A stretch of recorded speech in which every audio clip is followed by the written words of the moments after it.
Baik, Assalamualaikum warahmatullahi wabarakatuh. Perkenalkan, saya Nanda Dea Usawitri, NIM J500190150 akan menerangkan kembali mengenai praktikum patologi anatomi hematologi.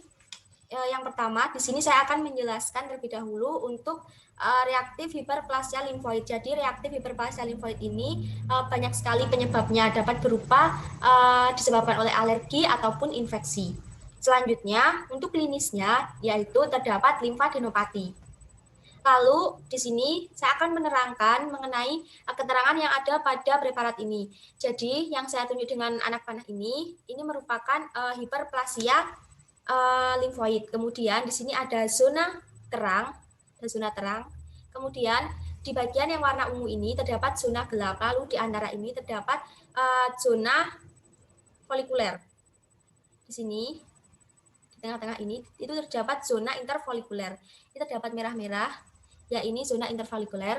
Selanjutnya yang kedua itu ada limfadenitis kronis proses spesifik tuberkulosis.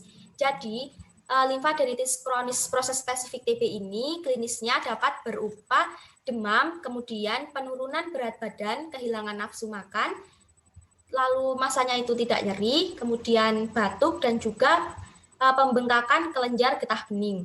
Nah, untuk keterangan yang ada pada preparat yaitu di sini itu terdapat fibrosis dengan infiltrasi limfosit padat. Kemudian untuk ini itu terdapat limfoid dengan sarang-sarang tuberkel. Yang bulat-bulat ini itu sarang-sarang tuberkel. Kemudian selanjutnya itu ada non-Hodgkin lymphoma. Yang ini merupakan diffuse lymphoma. Kemudian yang ini merupakan follicular lymphoma.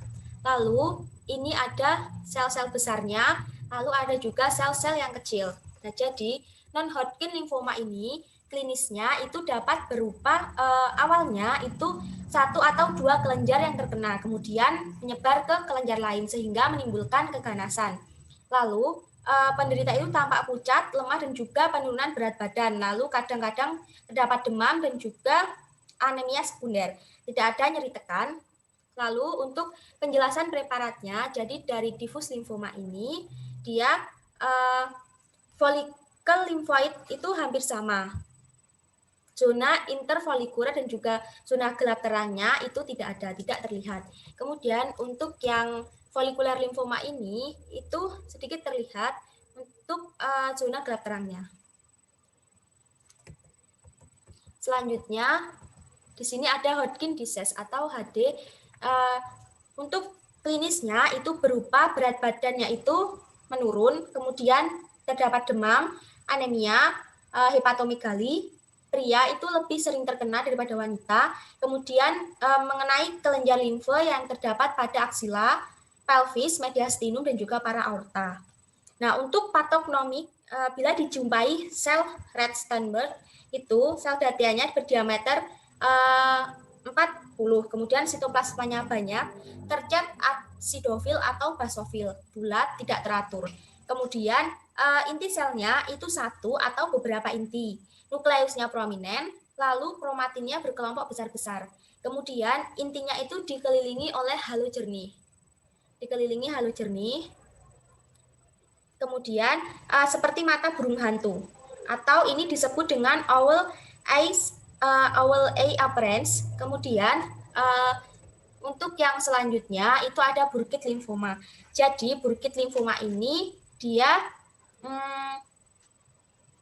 berhubungan erat dengan transduksi yang melibatkan gem MYC pada kromosom 8. Nah, untuk mikroskopisnya itu terdapat perkembangan limfoma biasanya difus. Lalu sel-sel tumor itu kecil dan juga bulat. Nukleus bulat atau oval memiliki beberapa nukleus basofil. Kemudian kromatinnya kasar dan membran nukleus relatif tebal. Kemudian vakuolanya itu kecil berisikan lemak. Lalu mitosis tidak teratur menonjol sebagai penampakan star sky. Jadi terdapat bintang-bintang seperti ini. Seperti ini. Itu disebut star sky.